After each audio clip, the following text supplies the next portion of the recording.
Pessoal, boa noite. Como é que vocês? Vamos.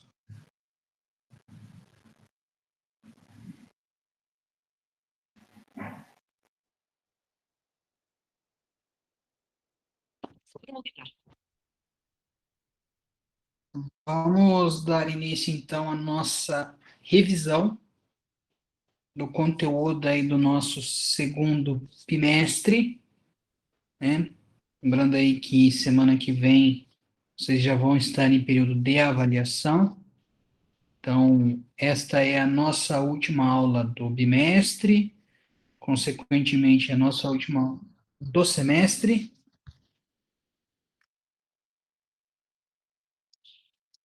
Tá? Então, na última aula, nós vimos aí a estrutura do, do sistema financeiro nacional. Então, nós vimos aí que o sistema financeiro, né, já começando então aí a nossa revisão pelo conteúdo da aula passada, está mais fresco nas nossas memórias, né?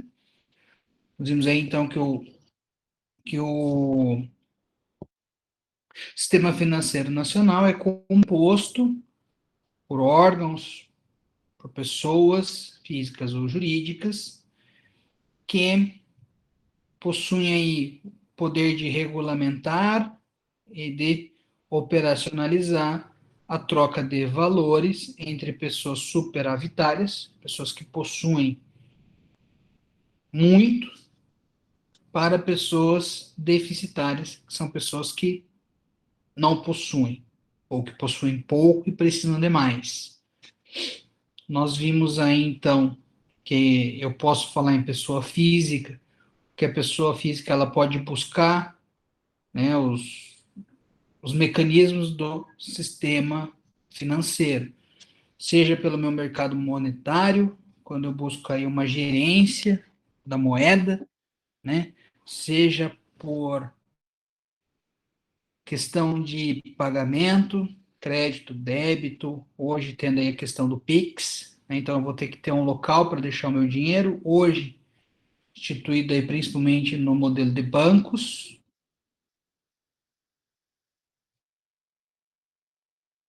Vamos ter aí, então, principalmente essa questão dentro do mercado monetário. Tá? Vamos ter também o mercado de crédito, que é onde as pessoas físicas ou jurídicas vão, vão buscar, então, o seu crédito, seja um crédito pessoal, consignado, um cartão de crédito, um empréstimo para comprar um veículo, um empréstimo para comprar uma casa. Tá? Nós vamos ter também um sistema de câmbio, no mercado cambial, o mercado de câmbio, que é a troca de moedas, né, do real para o dólar, do real para o euro, do dólar por euro, assim por diante. E nós vamos ter o mercado de capitais, que aí nós vamos ter as sociedades instituídas por ações e colocam suas ações para negociação em bolsas de valores. Tá? Então, nós vimos aí que o sistema financeiro é composto por esses quatro mecanismos. Até podemos falar de uma pessoa jurídica, de uma empresa, uma padaria. Né? Então, o primeiro mecanismo aí é buscar onde eu vou guardar o meu dinheiro, como é que eu vou pagar meus fornecedores, como é que eu vou pagar meus empregados, como é que eu vou comprar minhas matérias-primas. Então, nós vamos ter aí o mercado monetário. Posteriormente, para essa empresa crescer, então ele vai buscar um crédito no mercado de crédito para comprar maquinário, para comprar outras empresas, ou alugar outros barracões, mercado de câmbio para comprar mercadorias ou maquinários do exterior, e o mercado de capital, quando essa empresa estiver grande, né, se a padaria tiver uma rede muito grande, ela quiser aumentar o seu capital, né, ao invés de buscar o mercado de crédito, que vão ter juros altos, ela pode buscar o mercado de capital, então, tornando uma sociedade anônima, abrindo seu capital, fazendo uma oferta pública nas bolsas de valores e deixando então aí para negociação entre pessoas que querem comprar e querem vender as ações em bolsas de valores. Nós vimos aí também, né, que o mercado, que o sistema financeiro, ele possui três níveis de funcionamento: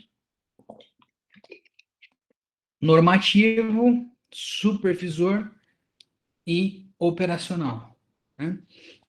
Então, o normativo, nós vamos ter ali o Conselho Monetário Nacional, o Conselho Nacional de Seguros Privados e o Conselho Nacional de Previdência Complementar, com as suas competências, com os seus entes.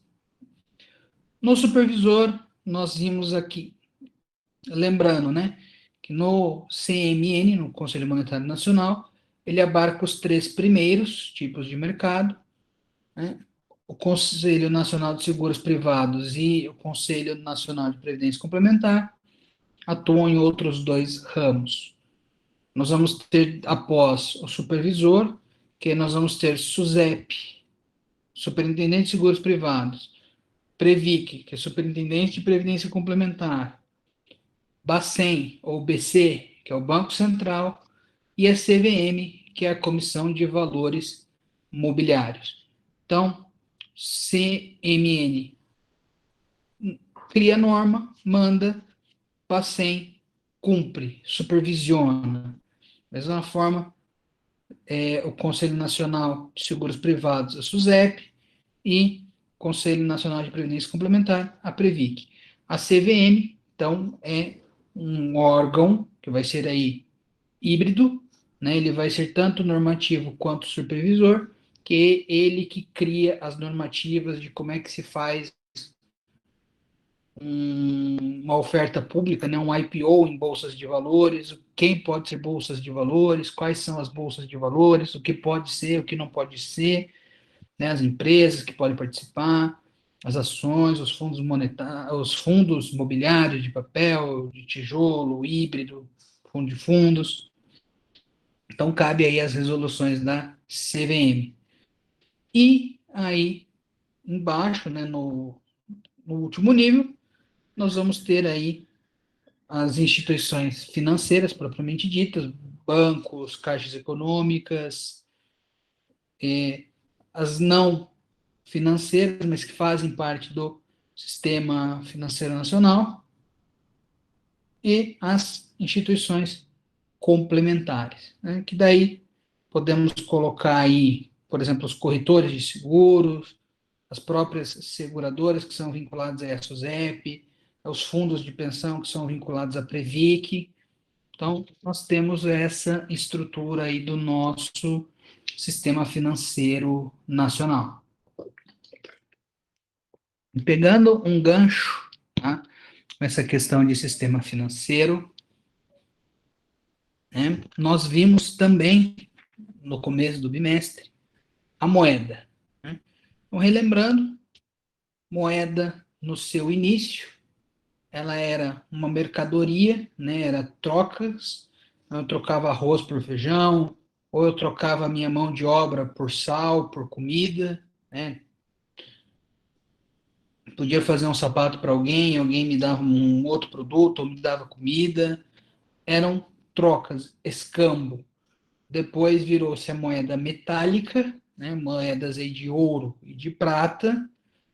Depois nós passamos aí para a moeda fiduciária, que é a moeda que nós temos hoje em papel, né? E alguns vão nos poder nos dizer de hoje de nós termos aí moedas não físicas, né? Que aí nós vamos ter as transações eletrônicas, Pix, né? Você faz uma transferência, DOC, TED, você acaba não tendo o dinheiro, apesar de você estar trabalhando com um dinheiro fiduciário, ele é um dinheiro não físico, né? Ele é um dinheiro ou uma moeda, entre aspas, virtual, né? Ela não é uma criptomoeda, mas, vamos pegar um exemplo aí, acredito eu que se hoje todo mundo que tem dinheiro no banco for sacar o dinheiro, não vai ter dinheiro para todo mundo, tá? Então, aí o apanhado histórico da moeda, né? Então, nós vimos aí que a moeda tem três características ou três funções, né? Que é a questão principal dela aí, que é a questão da troca. Então, eu vou trocar um serviço, um alimento, qualquer coisa assim, por moeda, seja pelo escambo, como era antes, seja por metais, ouro ou prata, seja por moeda fiduciária, por reais, por dólar. Tá? Segunda função, né? Unidade de conta. Então, para eu poder precificar, para eu poder dar valor, para eu poder contar, né? Ah, é R$ 10, é R$ 20, é R$ 100.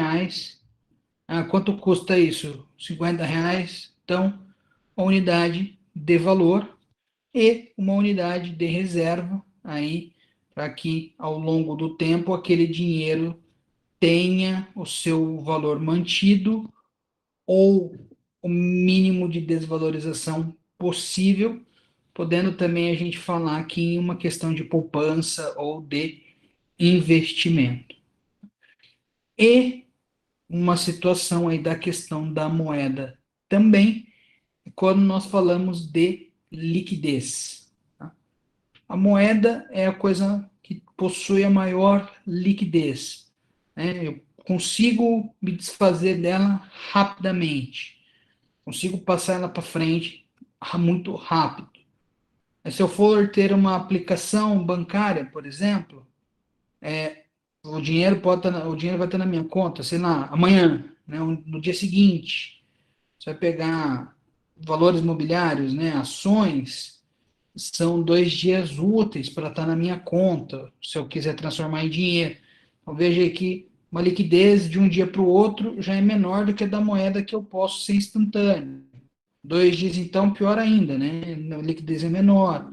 Eu tenho um carro, o tempo que eu demorar para vender esse carro é o tempo que eu vou demorar para transformar em dinheiro. Então, vejam vocês aí que é um carro, uma casa, um bem, né? Ah, eu posso vender de hoje para amanhã? Posso. Porém, posso demorar aí também um tempo, um mês ou mais, para vender. Então, são tidos aí, né, como bens que possuem uma liquidez menor em comparação com a moeda.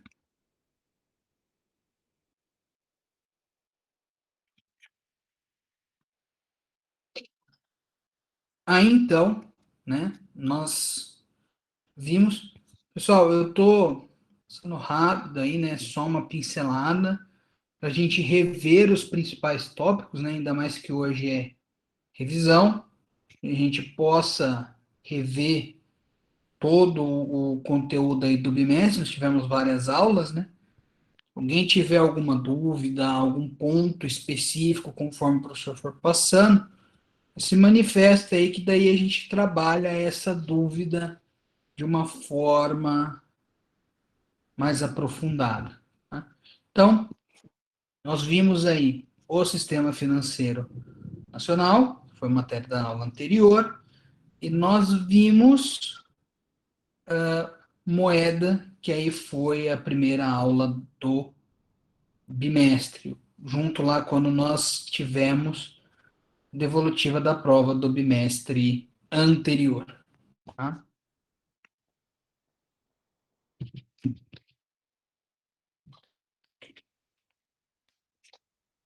Bom, dando continuidade então, tá? Nós vimos aí também dois grandes principais tópicos, né? Foi a macroeconomia e a questão da globalização. Então, nós vimos no primeiro bimestre introdução, parte histórica e a microeconomia. Lembrando aí que a microeconomia, ela faz aquela análise pormenorizada, né? Nós vimos o que é o mercado, forma individualizada, as forças do mercado de forma individualizada, oferta e demanda.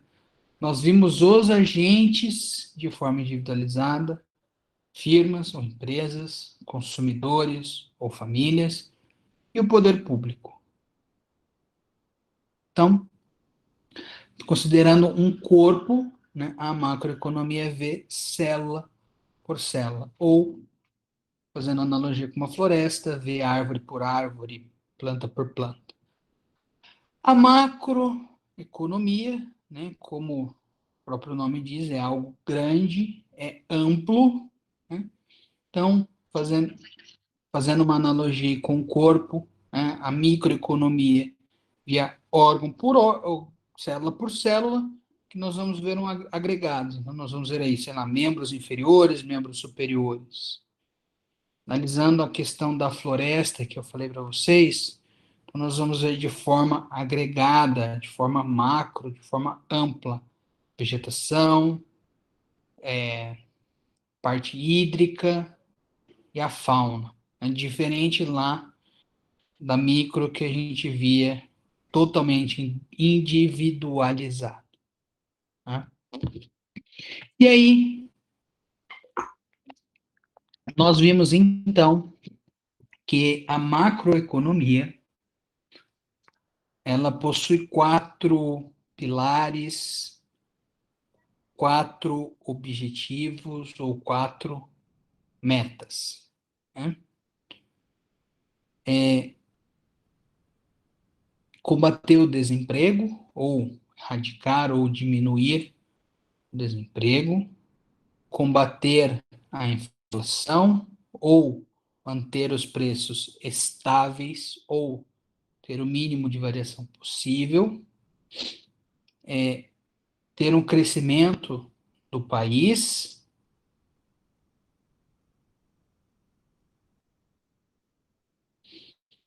né? Então,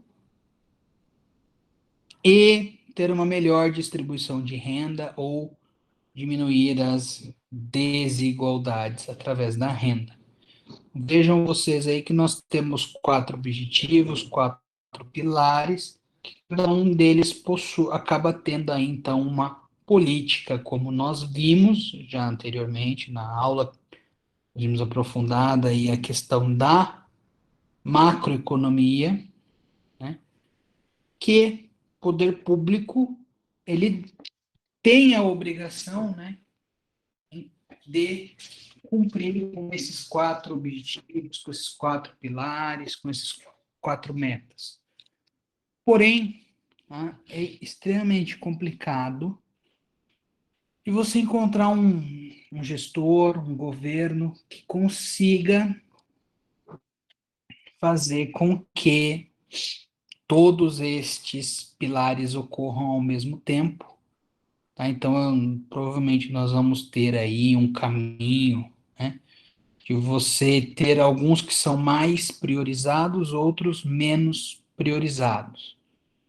Não é que acabam sendo deixados de lado, é que alguns destes acabam tendo uma prevalência ou uma observação um pouco maior. No momento, nós acabamos tendo aí várias frentes, né? Você tem a questão aí de repente diminuir desigualdades de renda, tendo propostas do governo federal aí de aumentar o valor do Bolsa Família, tendo a questão aí do auxílio emergencial que foi concedido, né?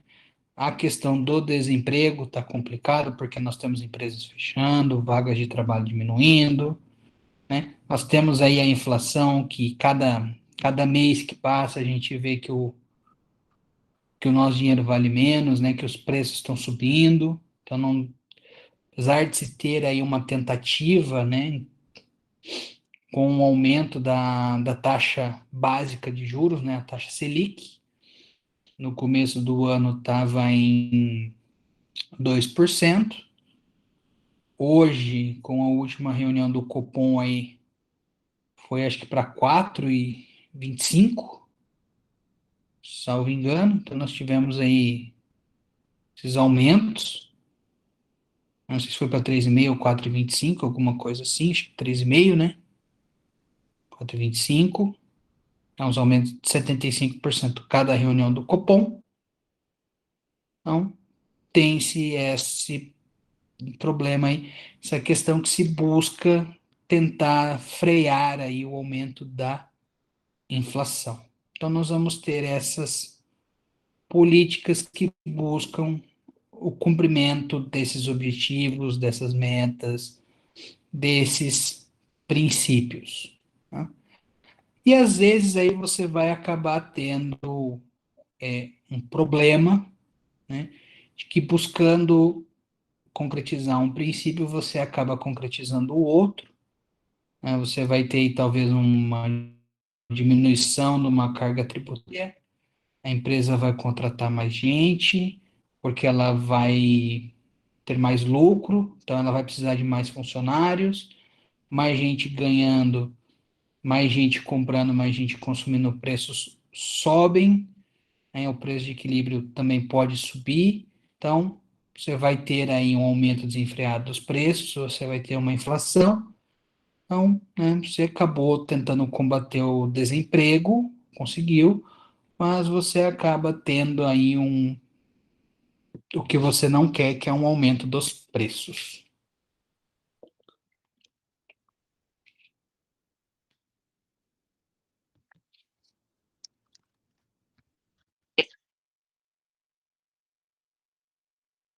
Professor, e como é que a gente resolve essas brigas? Ó, aí, infelizmente, sempre acaba tendo esses problemas, até porque nós não vivemos num mundo perfeito, nós não vivemos numa concorrência perfeita, então nós vamos ter esses problemas. Vencido aí, então, nós passamos a fazer uma análise, né, dos produtos agregados ou dos agregados econômicos, né? Então, nós vamos ter aí, nós vimos na microeconomia a renda de uma família, né? Então, aqui nós vamos falar de renda agregada, ou renda bruta, ou renda nacional bruta, né? Que é a renda de todas as famílias, de todos os trabalhadores, né? Podemos falar também aí de renda per capita, né? Que é essa renda bruta dividida pelo número de pessoas. Falamos aqui também, né, do demanda agregada e oferta agregada, que é a soma de tudo aquilo que é ofertado por todos os fornecedores, e a demanda agregada é a soma de tudo aquilo que se é consumido por todos os consumidores. Podemos falar aí também de poupança agregada, né, que é aquele valor que todo mundo poupa ou investe, né? Falamos aí também dos produtos agregados, né? Produto interno bruto, produto nacional bruto. Então, produto interno bruto é a soma de tudo aquilo que é produzido dentro de um determinado país. Isso que é chamado de produto interno, levando em consideração as empresas nacionais ou estrangeiras que se encontrem dentro daquele país produzindo, né, gerando produto, gerando renda, gerando lucro. Produto nacional bruto, por sua vez, vai ser aí então produto de tudo aquilo que é feito por aquilo que é nacional, por aquilo que é de um determinado país, desconsiderando aqui então aquilo que é multinacional ou que é estrangeiro. Que daí a gente também fala da questão da renda recebida ou da renda enviada para o exterior. A renda recebida, então, é de nacionais que estão lá fora e mandam seu dinheiro para o país, entrando aí no produto nacional, e aquilo que é enviado para fora, então, não é considerado. Tá? Brasil, se você for fazer um comparativo entre os dois, o PIB é maior que o PNB, o Produto Nacional Bruto. Né? São indicadores que mostram o produto de forma diferenciada, né? Não tendo aí um parâmetro de ser melhor ou pior por um ser maior ou pelo outro ser menor. Tá? São só formas de indicação do produto. Falamos aí também, né, do comércio exterior, do comércio internacional, das suas distinções, né, de um para o outro. Quando nós falamos lá de balança comercial, então nós vamos ter uma balança comercial que é dividida em exportações e importações. Exportações é aquilo que eu mando para fora, importações é aquilo que eu busco do estrangeiro para dentro do meu país. Então, uma balança comercial favorável é quando ela é positiva ou quando ela é superavitária. Então, eu exportei mais do que eu importei. Em contrapartida, a balança comercial desfavorável ou deficitária é uma balança comercial onde eu importei mais do que eu exportei. Lembrando aqui que nós não falamos apenas de quantidades ou de mercadorias, mas falamos de valores. Então, de unidade de moeda, vamos colocar assim.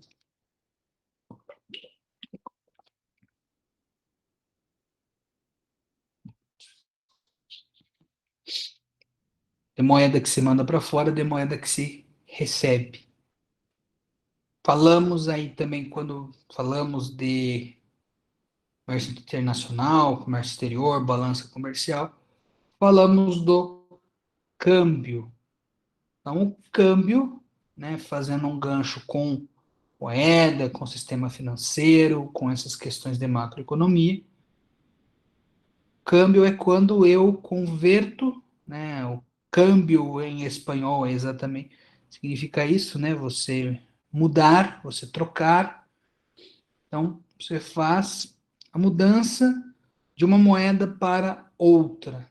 Então, eu quero comprar dólar, né? Então eu vou ver quanto é que está o câmbio do dólar. Um dólar vale X reais. Ou eu quero comprar euro, né? Um euro vale Y reais.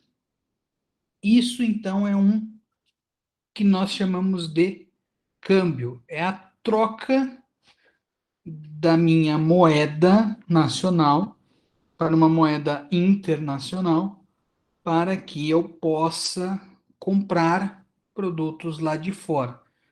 Então, hoje, principalmente nós falamos, né, da balança comercial, hoje, salvo engano, até pelas pesquisas que eu estava fazendo, falamos aí, inclusive, da balança comercial superavitária ou deficitária, falamos dela em dólares.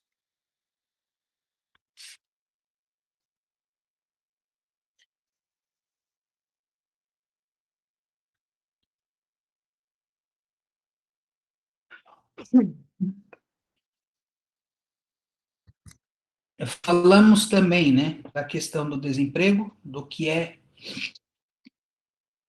que nós consideramos como emprego e como desemprego, né? Então nós vimos aí o que é chamado de população economicamente ativa, que são aquelas pessoas que efetivamente estão no trabalho, né? Estão no mercado de trabalho, não são menores de 18 anos e não são aposentados. Então nós vamos ter aí essa distinção, né? Vamos ter, então, economicamente ativas e economicamente inativas, daí podem ser os menores ou os aposentados, né? E os desempregados propriamente dito, são aquelas pessoas que estão sem emprego, né? Podendo ser as pessoas que estão sem emprego e que não estão procurando um emprego, pode ser aquelas pessoas que estão desempregadas, estão sem um emprego, estão procurando um emprego, mas não acham, devido à falta de uma especialização ou por falta de uma experiência. Podemos falar aí também do desemprego daquelas pessoas que trabalham de forma sazonal, né? Ou seja, um exemplo aí, a plantação, né? Plantação colhe, sei lá, soja no meio do ano e milho no final do ano. Então você vai ter o pessoal que trabalha para soja, o pessoal que trabalha para o milho. Então nós vamos ter aí um emprego e um desemprego de forma sazonal, em estações específicas, né? Ou podemos colocar aí também a questão do turismo, né?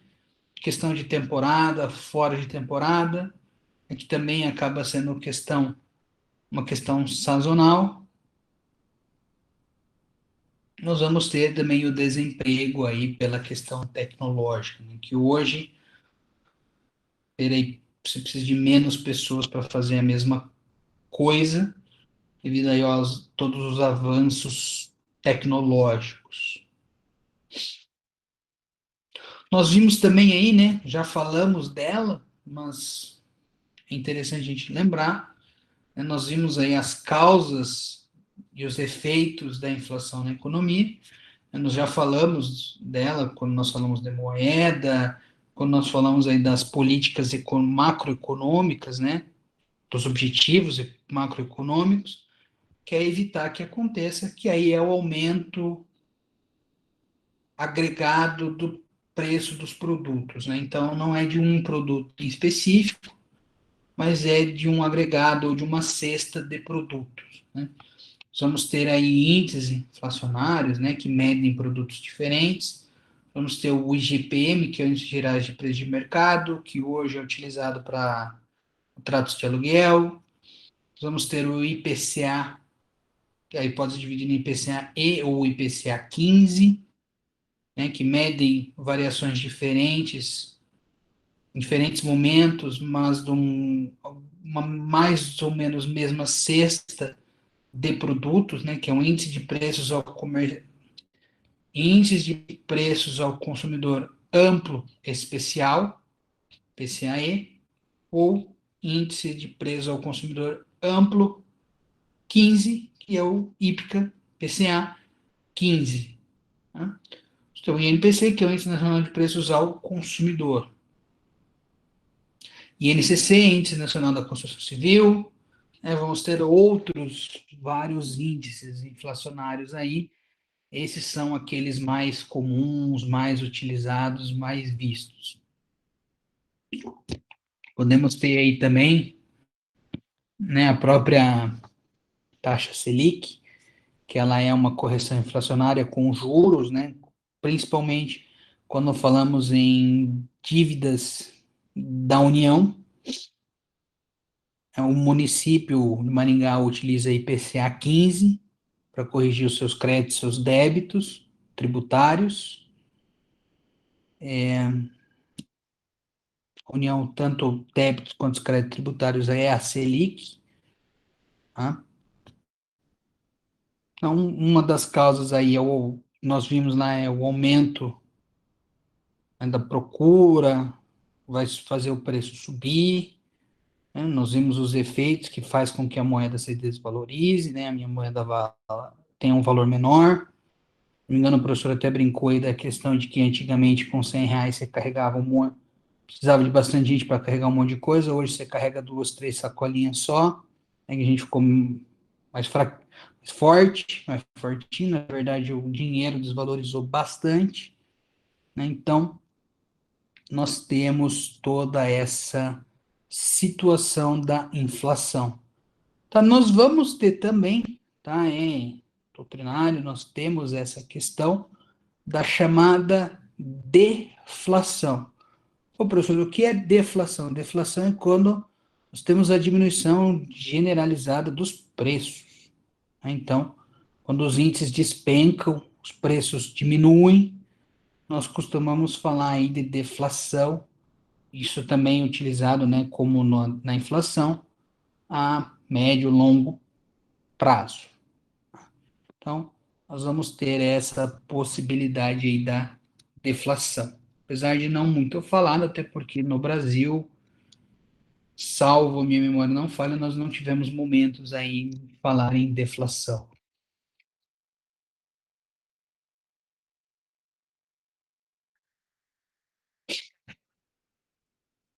Bom, aí, então, né, nós fechamos os pontos principais, né, de uma forma revisional, né, como nós estamos fazendo hoje, que é a revisão da parte da macroeconomia. Vamos entrar aí, então, na questão da globalização. Se estiver me esquecendo de algum ponto, vocês podem me lembrar também, tá? Fiz um apanhado geral aqui. Se tiver algum ponto que o professor esqueceu, ou algum ponto de dúvida, reitera aí, vocês podem indagar. Na verdade, esse é o momento específico para isso, né? Para ver as indagações, para sanar as dúvidas, porque semana que vem é a prova, né? E aí o professor não vai conseguir, não vai poder sanar as dúvidas, que daí vocês vão estar em avaliação. Tá? Entramos aí, então, né, no segundo grande tópico aí, né, que eu falei para vocês que faltava a gente ver. O primeiro deles era a macroeconomia, né, e o segundo que nós vimos é a globalização.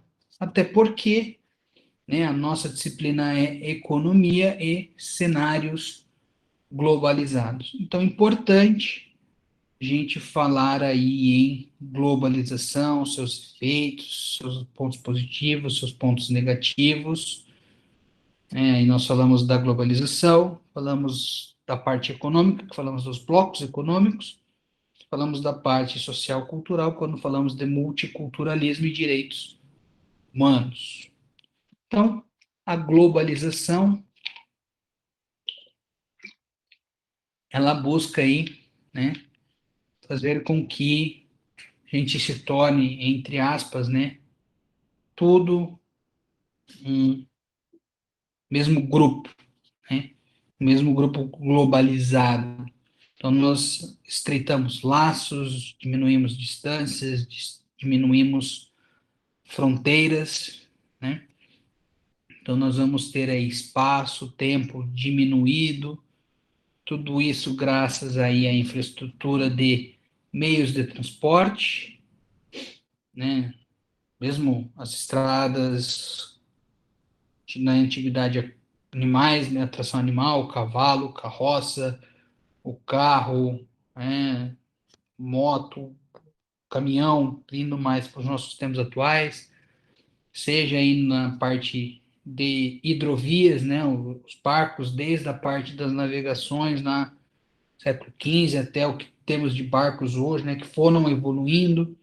Falamos aí também das aerovias, né, do transporte aéreo, que torna cada vez mais fácil, menos demorado, menos longe, você viajar para os quatro cantos do globo.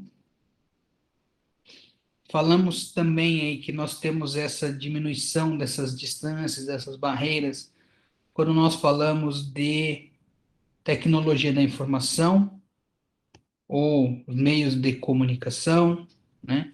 Antigamente você mandava uma carta, você tinha que saber onde a pessoa estava certinho, senão a pessoa não recebia, e demorava meses para essa carta chegar. Hoje você manda um e-mail é instantâneo, você manda um WhatsApp é instantâneo, você está na rede social, você está conversando com a pessoa do outro lado do mundo de forma instantânea, né? Então, você tem todas essas diminuições de distância, diminuições de espaço, de tempo, né, que são lados positivos aí da globalização. Ao mesmo tempo, podemos colocar aí que são pontos negativos, porque você acaba, né, tendo uma exclusão digital de pessoas que não têm condições, comprar as tecnologias das redes sociais, ou uma exclusão das pessoas que não conseguem participar de todos os meios de transporte que eu falei para vocês, às vezes pessoas que andam a pé, de bicicleta, ou o transporte coletivo, né, não consegue ter o seu próprio carro, não consegue viajar de barco, não consegue viajar de avião. Então, nós temos aí esses pontos positivos e esses pontos negativos. Falando dos meios de comunicação, né, antigamente, você precisava de um telefone, você ia num orelhão, você tinha que ligar para uma central, a central ligava para outra pessoa, né? Hoje, tudo instantâneo, tudo rápido, né? Os meios de informação propriamente dita, né? Você tinha ali o primeiro impresso no papel, depois você passou o rádio, a televisão, hoje você tem tudo na internet e ao alcance da mão, num tablet, num celular, num computador. Nós vamos ter aí também os avanços, né, na questão da qualidade de vida. Então, nós temos aí, vamos pegar a pandemia, né, do Covid-19 como um exemplo. Nós temos o mundo inteiro desenvolvendo vacinas. Eu li esses dias que a Pfizer desenvolveu um medicamento também. Nós temos aí a questão dos exames que foram desenvolvidos, né? Então, nós temos esse lado positivo da qualidade de vida, que se busca aí uma questão de saúde, uma questão que as pessoas vivam. Novamente, nós vamos ter o seu lado negativo, né? Dessa questão da qualidade de vida, das pessoas excluídas, das pessoas que não têm acesso, né? Vamos colocar aí que acredito eu, aqui na África, eles não tenham acesso às vacinas assim como o Brasil tem, que dirá Estados Unidos ou Europa, que são onde estão as indústrias farmacêuticas que fizeram as vacinas. Também da questão da tecnologia de transporte ou da tecnologia de informação. E hoje ainda nós também temos, né, como nós vimos, os grupos anti-globalização ou os grupos que buscam a desglobalização. Então, você voltar aí a ter a sua fronteira, espaço, tempo, né, principalmente em questão de país, porque para a questão da globalização, nós temos aí entes, instituições, organismos supranacionais, né, ONU, OMC, OMS, a Organização das Nações Unidas, a Organização Mundial do Comércio, a Organização Mundial de Saúde, que os países integram mediante tratados internacionais e acabam, entre aspas, abrindo mão de parte de sua soberania, né, do seu poder soberano, acaba abrindo mão de parcela desse poder para se submeter a esses tratados internacionais.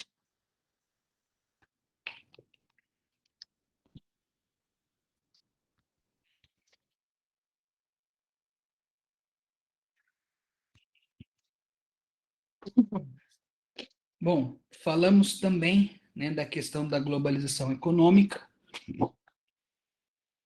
né, que o principal ponto aí, então da globalização econômica é principalmente da abertura aí dos mercados mundiais, né, os países desenvolvidos, países em desenvolvimento, comprar, vender, né, ter as empresas nesses países, né, as multinacionais. E falamos também da questão dos blocos econômicos, que nada mais são aí o grupo de países, né, que se buscam se unir para ter vantagens econômicas e ter o desenvolvimento econômico desses países. Então, nós vimos aí exemplos como NAFTA, Mercosul e União Europeia. O BRICS, ele acaba não sendo um bloco econômico, mas sim aí um grupo que busca políticas econômicas, né? Assim como o G7, o G20, diferente de um bloco econômico, até porque esses grupos G7, G20 e BRICS não possuem as características ou as etapas ou os tipos, né, dos blocos econômicos como nós vimos, da questão lá de se ter uma área de comércio, né, os estágios lá, os 4 estágios de uma área de livre comércio, uma questão de você ter uma tarifa diferenciada para quem é fora do bloco, a questão ali de você ter um mercado comum, você busca efetivamente desenvolver as quatro liberdades, né, que é liberdade de capital, liberdade de pessoas, liberdade de mercadorias, né, e uma união monetária, assim como nós temos na União Europeia o euro. Então, nós temos aí a União Europeia, lá como nós vimos do começo do Benelux, SECA, até virar o que é hoje, né? Passando por todos os quatro estágios, os quatro níveis, os quatro tipos de blocos econômicos que nós possuímos. Então, é o mais completo. Buscaram aí até ter um novo estágio de se ter uma Constituição comum, mas essa Constituição comum, a princípio, não foi aprovada nos países, então ela ainda não existe. Ela se estava tentando fazer a aprovação nos países, acho que um ou outro país aprovou, outros não, então acabou se tendo este problema da Constituição comum da União Europeia. Nós vimos em contrapartida aí que é o NAFTA, né, que é o grupo, a área de livre comércio da América do Norte, entre Estados Unidos, México e Canadá, ao contrário da União Europeia, eles ainda estão no primeiro estágio, no primeiro tipo, primeira classificação, que é só uma área de livre comércio, que você diminui tarifas entre os membros do bloco, ou elimina, é como nós vimos. O que nós participamos, né, que o Brasil participa, apesar de ser chamado de Mercosul, mercado comum, nós ainda estamos no segundo estágio de união alfandegária. Nós temos, então, uma área de livre comércio entre os países que fazem parte, e nós temos uma tarifa para quem é de fora do bloco, única. Então, você vai comprar do Brasil, vai comprar da Argentina, acaba sendo o mesma tarifa, mesmo imposto, exportação e importação. Tá? Aí, mas não são de todos os produtos, tá? Pelo que eu pesquisei na época e novamente relendo, nós temos alguns produtos que fazem parte dessa lista, outros não. Nós vamos ter estes problemas aí quando nós falamos, tá, do Brasil, do Mercosul. Se tenta fazer um terceiro, aumentar para um terceiro estágio, para um mercado comum efetivo, mas creio que vai ser difícil, até porque nós só temos aí liberdade, né, de mercadorias. Ah, professor, eu consigo trafegar sem precisar de um passaporte. Sim, mas aí é por causa de um outro tratado, né, que se existe aí nos países do Mercosul, um acordo, mas não se preenche ainda todos os requisitos para efetivamente ser chamado de um mercado comum, efetivamente, dentro da teoria dos blocos econômicos, dentro aí das classificações, das espécies, dos tipos.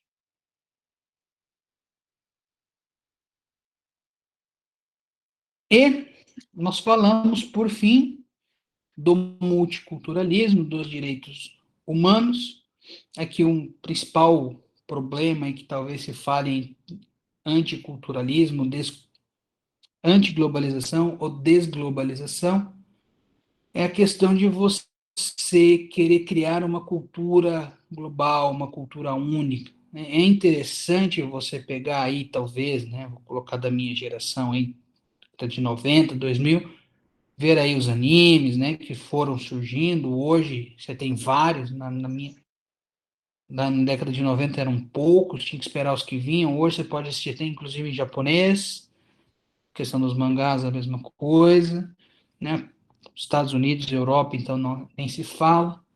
O problema é que nós temos aí, de repente, uma tentativa de se impor uma cultura global, uma cultura única, vamos colocar aí, por que não, uma religião única, uma religião global, e aí nós vamos ter o problema, né, que nós temos o multiculturalismo, nós temos várias culturas. No próprio Brasil mesmo, nós podemos falar aí de multiculturalismo, nós temos muitas raças, muitos credos, né? a população do Sul, né, a cultura do Sul é diferente do Norte, do Nordeste, diferente entre os outros países, né? O que você vai me dizer? Aí nós entramos, né, diretamente na questão dos direitos humanos, da questão universal desses direitos, né, que todos temos direito a ter esses direitos preservados, direito à vida, liberdade, saúde, integridade física, liberdade de ir e vir, liberdade de pensamento, né, que são direitos históricos que surgiram ao longo da história quando se precisou deles, e eles ficam, que sempre se precisa que eles sejam reafirmados ou redefendidos. E pilar de tudo isso é a dignidade humana.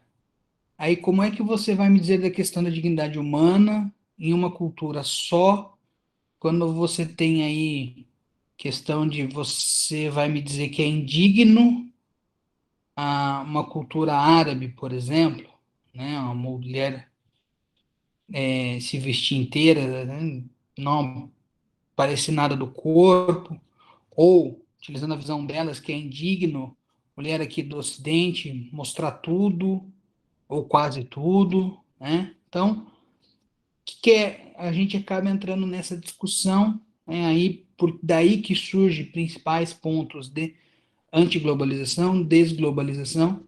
Nós falamos dessa questão social, dessa questão cultural, até religiosa, se talvez tente buscar, se tente criar uma única para o globo inteiro, e nós temos aí religiões, milhares, né, que tem seus pontos que convergem, mas tem seus pontos divergentes. Então, você pode até criar uma guerra em cima da religião, né? Questão lá da Palestina, de Israel, por exemplo, que brigam por um ponto específico lá que é sagrado para todo mundo. Então, todos esses problemas aí que nós falamos de multiculturalismo e direitos humanos. Bom, pessoal,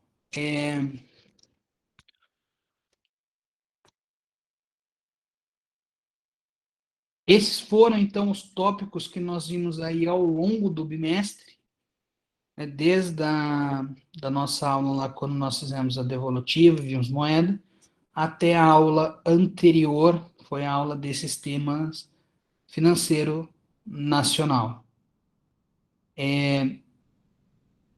Falo mais uma vez para vocês, né? Hoje é a nossa última aula do bimestre, nossa última aula do semestre. Reitero a vocês aí que façam as atividades, postem as atividades no AVA, mesmo fora do prazo. Aqueles que não conseguirem, que tiver dificuldade, podem me mandar por e-mail. Tá? Vamos estar recebendo aí até o final da semana de prova.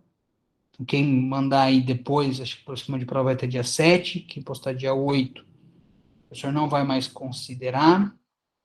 Né? Desejo aí uma boa prova a todos. Tá? Digo a todos vocês, tá, que foi uma honra para mim, né, já que nós não vamos mais nos ver, né, uma honra para mim trabalhar com vocês, dar aula para vocês, aprender com vocês, tá, nesse momento difícil, momento de pandemia. Foi uma honra também de trabalhar aí, inclusive de uma forma diferenciada, né, que não foi só com o pessoal do direito, como costumo dar aula, foi com o pessoal da ciência da computação, da administração, da publicidade. Então, tá, meu muito obrigado por vocês terem me aturado aí de fevereiro até agora. Tá? Alguém quer fazer alguma pergunta, algum comentário?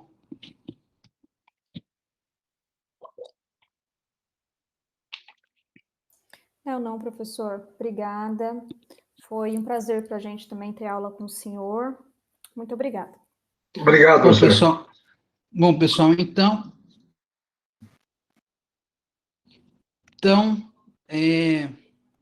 boa noite a todos, bom final de semana. Você também. Uma boa prova. E aqueles que né, estão no final do curso aí, né, no 8º semestre, 10º semestre. Fica aí também os meus gratificações, minhas palavras aí de que terminem o curso e que tenham uma excelente vida profissional que se inicie. Boa noite, pessoal. Boa noite. Obrigado, professor. Valeu, obrigado aí. Tchau. Boa noite, professor. Obrigado por tudo.